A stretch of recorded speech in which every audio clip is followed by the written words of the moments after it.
ಕಾಲದ ಮಕ್ಕಳಿಗೆ T V ಇದೆ, ಮೊಬೈಲ್ ಇದೆ, ಆಮೇಲೆ ಹೊರಗಡೆ ಪ್ರಪಂಚ ಇದೆ. ಅದನ್ನು ಬಿಟ್ಟು ಅವರು ಓದಬೇಕಂತಂದರೆ something we have to give very very genuine and very special thing. ನೀವು ಹಾಡು ಹೇಳ್ಬೋದು, ಕತೆ ಹೇಳ್ಬೋದು, ಏನು ಹೇಳ್ಬೋದು. ನಾವು ನಮ್ಮ ಸಮಾಜನ ಫ್ಯೂಚರ್ನಲ್ಲಿ ಹೇಗೆ ನೋಡ್ತೀವಿ ಅದು ಇಂಪಾರ್ಟೆಂಟ್ ಆಗ್ತದೆ. ಸುತ್ತಮುತ್ತಲೂ ಎಲ್ಲ ನಮ್ಮ ಥರನೇ ಇರಬೇಕು ಅಂತ ಅನಿಸಿದರೆ we have to write for children. So it is like writing for a future. ಅದಕ್ಕೆ ನಾನು ಕತೆ ಬರೆಯೋಕ್ಕೆ ಶುರು ಮಾಡಿದ್ದು.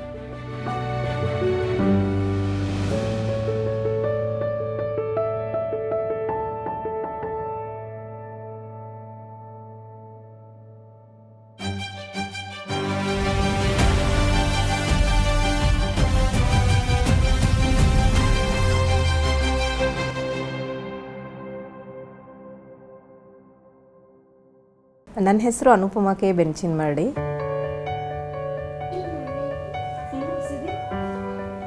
ನನ್ನೂರು ಬೆಳಗಾವಿ ಜಿಲ್ಲೆಯ ಬೆನಿವಾಡ ಎಂಬ ಹಳ್ಳಿನಲ್ಲಿ ಬೆಳೆದಿದ್ದರಿಂದ ಸುಮಾರು ನದಿ ಅಥವಾ ಬೆಟ್ಟ ಆಗಲಿ ಅಥವಾ ಚಿಕ್ಕ ಚಿಕ್ಕ ಗುಡ್ಡ ಹತ್ತಕ್ಕೆ ಹೋಗ್ತಿದ್ವಿ. ಆಮೇಲೆ ಏನೋ ಒಂದು ಹಣ್ಣು ಸಿಕ್ತಿತ್ತು, ಅದನ್ನು ಕುಟ್ಟಿ ಜಜ್ಜಿ ನೋಡ್ತಿದ್ವಿ. ಬೀಜ ಹೆಂಗಿರ್ತಿತ್ತು, ಅದ್ರ ಒಳಗಿಂದು ಆ ತಿರುಳು ಹೆಂಗಿರ್ತಿತ್ತು, ಅದನ್ನೆಲ್ಲ ನೋಡ್ತಾ ಇದ್ದಿದ್ದು.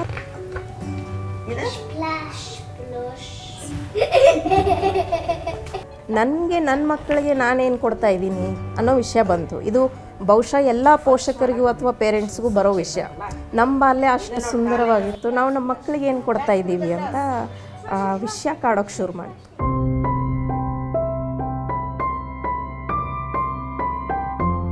ಕೆಲವೊಂದು ಕತೆ ಪುಸ್ತಕಗಳು ಕತೆ ಇದ್ದರೂ ಕೂಡ ಅದರಲ್ಲಿ ಈಗಿನ ಕಾಲದಲ್ಲಿ ಏನು ಬೇಕೋ ಅಂದರೆ ಆ ಕಂಟೆಂಪ್ರರಿ ಸ್ಟೈಲ್ ಇರಲಿಲ್ಲ ಆ ಕತೆ ಪುಸ್ತಕದಲ್ಲಿ.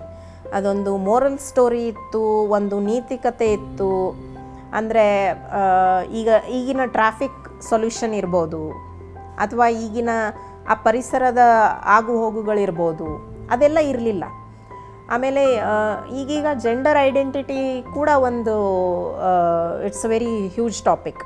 ಸೊ ಅದೆಲ್ಲ ನಮ್ಮ ಮಕ್ಕಳಿಗೆ ಪುಸ್ತಕಗಳಲ್ಲಿ ಆ ಟಾಪಿಕ್ಗಳು ಇರಲಿಲ್ಲ. ಸೊ ಯಾಕೆ ಆ ಟಾಪಿಕ್ಗಳನ್ನು ನಾವು ಇಂಟ್ರೊಡ್ಯೂಸ್ ಮಾಡಬಾರ್ದು? ಯಾಕೆ ನನ್ನ ಮಗು ಬರೀ ಪಂಚತಂತ್ರನೇ ಓದಬೇಕು? ಯಾಕೆ ನನ್ನ ಮಕ್ಕಳು ಬರೀ ನೀತಿಕಥೆನೇ ಓದಬೇಕು? ಅವ್ರಿಗೂ ಕೂಡ ಬೇಕು. ನಮ್ಮ ಮಕ್ಕಳಿಗಾಗಿ ನಮ್ಮದೇ ಮಣ್ಣಿನ ಕಥೆಗಳು ಬೇಕು ಅಂತ ಅನಿಸಿದ್ದೆ ಆವಾಗ ಅನಿಸಿದ ಕೂಡಲೇ ನಾವು ಇದನ್ನು ಶುರು ಮಾಡಿದ್ದು. That's how I started writing for children. ಈಗ ಬರೆದು ಒಂದು ಪೇಪರಲ್ಲಿ ಕೊಟ್ಟರೆ ಮಕ್ಕಳು ಓದಲ್ಲ. ಆಬ್ವಿಯಸ್ಲಿ ಅವ್ರಿಗೆ ಇಂಟ್ರೆಸ್ಟ್ ಇಲ್ಲವೇ ಇಲ್ಲ. ಯಾಕೆಂದರೆ ಸುಮಾರು 5 ವರ್ಷದ ಮಗುಗೆ ಓದೋಕ್ಕೂ ಬರಲ್ಲ. ಯಾಕೆಂದರೆ ಅವ್ರಿಗೆ ಆವಾಗಲೇ ಕಲಿಸ್ತಾ ಇರ್ತಾರೆ ಸ್ಕೂಲಲ್ಲಿ. ಸೊ ಆವಾಗ ಏನು ಮಾಡಬೇಕು? ನಾನೇ ಪಬ್ಲಿಷ್ ಮಾಡಬೇಕಾ ಅಥವಾ ಬೇರೆದವ್ರ ಕಡೆ ಕೊಡಬೇಕಾ ಅಂತ ವಿಚಾರ ಬಂತು. ಬೇರೆದವ್ರು ಕೊಡಬೇಕಾದ್ರೆ ಅವರು ಇದನ್ನು ಇನ್ನು ವೆರಿ ಸ್ಟ್ರಕ್ಚರ್ಡ್ ಅಥವಾ ನಮ್ಗೆ ಹೇಗೆ ಬೇಕೋ ಹಾಗೆ ಪಬ್ಲಿಷ್ ಮಾಡ್ತಾರಾ ಅನ್ನೋದು ಇನ್ನೊಂದು ಸವಾಲಿತ್ತು. ಈ ಎಲ್ಲ ಥಾಟ್ ಪ್ರೊಸೆಸ್ನ ಒಟ್ಟುಗೂಡಿಸಿ ನಾನು ನನ್ನದೇ ಆದ ಒಂದು ಅವ್ವ ಪುಸ್ತಕ ಅಂತ ರಿಜಿಸ್ಟ್ರ್ ಕೂಡ ಮಾಡಿಸ್ಬಿಟ್ಟೆ. ಅದೇನೋ ಧೈರ್ಯನೋ ಅಥವಾ ಸಾಹಸನೋ ಗೊತ್ತಿಲ್ಲ.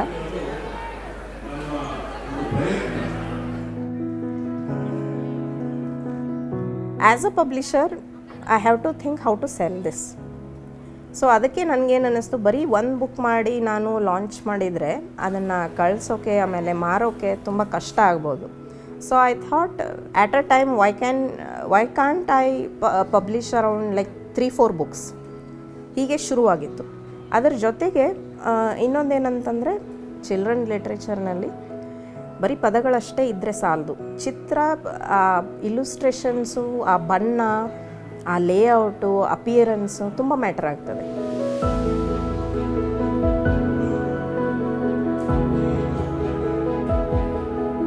ಕೆಲವೊಬ್ರು ಏನು ತಿಳ್ಕೊಂಡಿದ್ದಾರೆ, ತುಂಬ ಬ್ರೈಟ್ ಇದ್ದರೆ ಮಕ್ಕಳಿಗೆ ಇಷ್ಟ ಆಗುತ್ತೆ. ಇದು ಕಾಮನ್ ಕನ್ಸೆಪ್ಟ್ ನಮ್ಮದು, ದೊಡ್ಡವರದು. ಆದರೆ ಅದು ಎಲ್ಲ ಕತೆಗೂ ಆಮೇಲೆ ಎಲ್ಲ ಪುಸ್ತಕಕ್ಕೂ ಸೂಟ್ ಆಗೋದಿಲ್ಲ. ಬರೀ ಬ್ರೈಟ್ ಇದ್ದರೆ ಸಾಕಾಗಲ್ಲ, ಮಕ್ಕಳಿಗೆ ಇನ್ನೇನೋ ಬೇಕಾಗಿರುತ್ತೆ. But they don't know how to tell it, they don't know how to express it. Like I need such kind of art ಅಂತ ಯಾವುದೂ ಮಗುನೂ ಹೇಳಲ್ಲ. We have to understand it. So ಆ ಥರ ನಾನು ಎಕ್ಸ್ಪೆರಿಮೆಂಟ್ ಮಾಡಿ then I figured out few illustrators. So I'll add the horns, I think, and then we'll make a die cut for this and it will go back to this only. ಆ ಕತೆಗೆ ಹೊಂದೋ ಥರ art style ಇರಬೇಕು. ಈಗ ಹಳ್ಳಿಗಾಡಿನ ಕತೆ ಇತ್ತಂದರೆ ಅದಕ್ಕೆ ಯಾವ ಥರ ಆರ್ಟ್ ಬೇಕೋ ಅದನ್ನೇ ನಾನು ಹುಡುಕ್ತಾ ಇದ್ದೆ. ಅವ್ರಿಗೆ ಕೂಡ ಅದನ್ನು ನಾನು ಹೇಳ್ತಾ ಇದ್ದೆ, ಅವ್ರಿಗೆ ಫುಲ್ ಲಿಬರ್ಟಿ ಕೊಡ್ತಿದ್ದೆ. So the Puttu also has some flowers and some leaves on his head, right? Yeah, because it's like a flower seller boy, na? So I thought that. Okay. ನಿಮಗೆ ಈ ಕತೆಗೆ ಸಂಬಂಧಪಟ್ಟಂಗೆ ಯಾವ ಆರ್ಟ್ ಶೈಲಿ suit ಆಗುತ್ತೋ ನೀವು ಅದನ್ನೇ ಯೂಸ್ ಮಾಡಿ. ಈವನ್ ಕತೆನಲ್ಲೂ ಕೂಡ ನಾನು ಎಕ್ಸ್ಪೆರಿಮೆಂಟ್ ಮಾಡ್ತಾ ಹೋದೆ. ಮೊದಲನೇ ಕತೆ ಹಳ್ಳಿಗಾಡಿನ ಕತೆ ಇದ್ದರೆ, ಎರಡನೇದು ಪತ್ತೇದಾರಿ ಕತೆ ಬಂತು.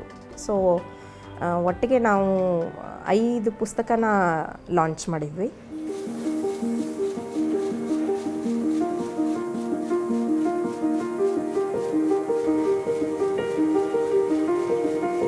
ಇದಾದಮೇಲೆ ಪ್ರಶ್ನೆ ಇತ್ತು, ಇನ್ನು ಮುಂದೆ ಏನು ಮಾಡಬೇಕು, ಮಕ್ಕಳು ಏನು ಕೇಳ್ತಾ ಇದ್ದಾರೆ, ಯಾವ ಥರ ಪುಸ್ತಕ ಕೊಡಬೇಕು ಅವ್ರಿಗೆ. ಸೊ ಆವಾಗ ಬಂದಿದ್ದೆ ಅಗೇನ್ ಯಾಕೆ ನಾವು ನೇಚರ್ ಥೀಮ್ನ ಮತ್ತೆ ಇಂಟ್ರೊಡ್ಯೂಸ್ ಮಾಡಬಾರ್ದು. ಯಾಕೆಂದರೆ ನೇಚರ್ ಅಂದರೆ ಎಲ್ಲರೂ ಏನು ತಿಳ್ಕೊಳ್ತಾರೆ, ಹುಲಿ ಸಂರಕ್ಷಣೆ ಅಥವಾ ಗಿಡ ಹಚ್ಚೋದು ಇದಷ್ಟೇ. ಇದನ್ನು ಬಿಟ್ಟು ಕೂಡ ಪರಿಸರ ಇದೆ, ನಾವು ಕೂಡ ಪರಿಸರದ ಒಂದು ಭಾಗ. ಸೊ ಹಾಗಿದ್ದಾಗ ಆ ಇರುವೆ ಅಥವಾ ಒಂದು ಏನು ಸ್ಪೈಡರ್ ಅದು ಕೂಡ ಒಂದು ಪರಿಸರದ ಭಾಗನೇ. ಸೊ ಅದನ್ನು ಯಾಕೆ ನಾವು ಮಕ್ಕಳಿಗೆ ಒಂದು ಕತೆ ರೂಪದಲ್ಲಿ ಇನ್ನು ವೆರಿ ಫ್ಯಾಂಟಸಿ ವರ್ಲ್ಡ್ ಥರ ಕೊಡಬಾರ್ದು ಅಂತ ಅನ್ನಿಸ್ತು. ಸೊ ಅದು ಹಂಗೆ ವಿಚಾರ ಬಂದಾಗಲೇ ನಾನು ಅದು ಇರುವೆಗಳು ಮತ್ತು ಆಗಂತುಕ ಅನ್ನೋ ಕತೆ ಬರೆದೆ. Story name is ants and the stranger. A new day had just begun. Today, just like any other day, Kitty, Chitty, Titty, Titty and Pitty ants set out in search of a tasty caterpillar. Suddenly, a strange ant joined them. It looked like the other ants but had something special that made it unique. And it is about an ant mimicking spider. So most of the people don't know about the ant mimicking spider ಅಂತಾನೆ ಇರುತ್ತೆ ಅಂತಾನೆ ಗೊತ್ತಿಲ್ಲ. So ಯಾಕೆ ಅದನ್ನು ಒಂದು ಏನಂತಂದರೆ ಒಂದು ಕಾಲ್ಪನಿಕ ಲೋಕದ ಕತೆ ಕಟ್ಟಿ ನಂತರ ಇನ್ಫಾರ್ಮೇಷನ್ ಕೊಟ್ಟರೆ ಮಕ್ಕಳಿಗೆ ಈಸಿಯಾಗಿ ಅರ್ಥ ಆಗಿಬಿಡುತ್ತೆ ಅಂದ್ಕೊಂಡು ಆ ಕತೆನ ಬರೆದಿದ್ದು. I like this process, like writing it and then taking into those illustrations. ಆ ಬಣ್ಣ ಹೇಗಿರಬೇಕು, ಆ ಪೇಪರ್ ಹೇಗಿರಬೇಕು, ಆಮೇಲೆ ಆ ಪೇಪರ್ದು ಕ್ವಾಲಿಟಿ ಹೇಗಿರಬೇಕು, ಅದನ್ನು ಮುಟ್ಟಿ ನೋಡಿ ಒಂದೊಂದ್ಸಲಿ ನಾನು ಸ್ಮೆಲ್ ನೋಡಿ I will decide the paper. ಒಂದು ಮಗು ಪುಸ್ತಕ ಹಿಡಿದ್ರೆ ಅದು ಹೇಗೆ ಹಿಡಿಬೇಕು ಅಂದರೆ ಅದನ್ನು ಇಲ್ಲಿ ಹಿಡ್ಕೊಂಡ್ರೆ ಅದು ಭಾರ ಆಗುತ್ತಾ, ಅಥವಾ ಅವರು ಓದ್ತಾ ಮಲ್ಕೊಂಡಿರ್ಬೇಕಾದ್ರೆ ಮುಖದ ಮೇಲೆ ಬಿದ್ದರೆ ಅದು ಪೆಟ್ಟಾಗುತ್ತಾ ಮಗುಗೆ. Whether that paper will just give a scratch on there hands when they are turning the pages. ಅಥವಾ ಅವ್ರು ಊಟ ಮಾಡ್ತಿರ್ಬೇಕಾದ್ರೆ, ಅಮ್ಮ ಕತೆ ಹೇಳಬೇಕಾದ್ರೆ ಆ ಅನ್ನ ಪೇಪರ್ ಮೇಲೆ ಬಿದ್ದರೆ ಮಾರ್ಕ್ ಉಳಿಯುತ್ತಾ, ಈ ಲೆವೆಲ್ ಡಿಟೇಲ್ಗೆ ಹೋಗಿರ್ತೇನೆ ನಾನು.